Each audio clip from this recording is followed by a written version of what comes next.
Ladies and gentlemen, my name is Keith, and welcome to my review of the movie Neighbors 2: Sorority Rising.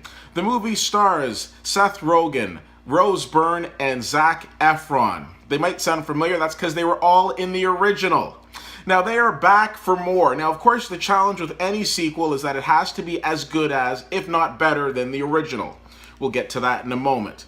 Now, Seth Rogen and Rose Byrne play, of course, a married couple, Mac and Kelly, and we're about a year past the original movie.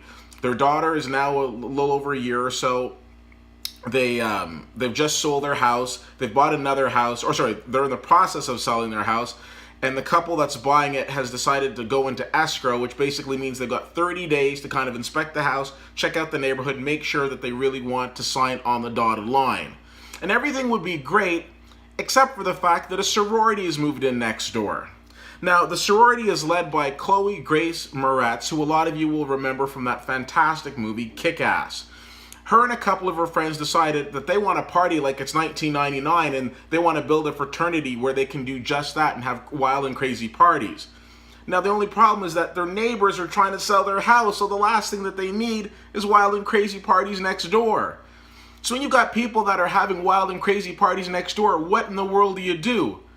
Well, you bring in the guy that used to have wild and crazy parties next door to see if he can help calm them down. And of course, that's played by Zac Efron. Now, this is one of those movies where there's a few of the things, few of the aspects in the movie are given away in the trailer, but it's still a pretty enjoyable movie, but I'll say it's not as good as the original. The original had so many exciting things going on with it, and this movie just seems to be a lot of been there, done that. Seth Rogen's entertaining. I'm not going to knock a fellow Canadian, but from time to time there's some overacting. Rose Byrne is great, and I love the fact that you have an actress that can go and do, very serious work to some just really fun raunchy comedy, and from the first 5 minutes in, we've got some raunchy comedy. What do I have to say about Zac Efron? Nothing. He'll take his shirt off and women will just flock to the theater. It's just that easy. As far as Chloe Grace Moretz is concerned, you know what? Nothing that she does will be as good for me as her role in Kick-Ass. She could win 3 Oscars in a row, and I will be like, she's still not as funny as she was in Kick-Ass. And that's unfair to her, and I realize that, but she just came out of the blocks and set the bar so high. So every time I see her in something, I think of her in Kick-Ass, and I'm like, nope, not as good as Kick-Ass. This movie's not as good as Kick-Ass, but more importantly, it's not as good as the original.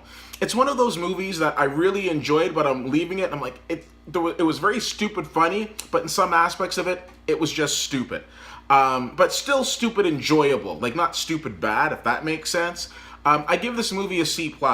If you're looking for something to do and you don't want to see any of the other movies that are out, go check it out. It's not going to be the worst time that you've ever had at the movie theater, but I just think there's a lot of other things that are playing in the cinema that are much better. I would say if you really want to see this movie, you should probably wait until it comes out on Netflix or some, on-demand service like that. I don't think it's as good as the original. I think if you basically see the original, you take out the frat, and you put in, you take out the frat, you put in the sorority, and it's pretty much the same movie. So C+ for me on this one. If you guys have a chance to see it, I'd love to know what you think. Reach out to me, CFL_fan on Twitter, Facebook.com/WittyWhittier and WittyWhittier.com. I appreciate you taking the time to check this out. My name is Keith, and I'll see you at the movies.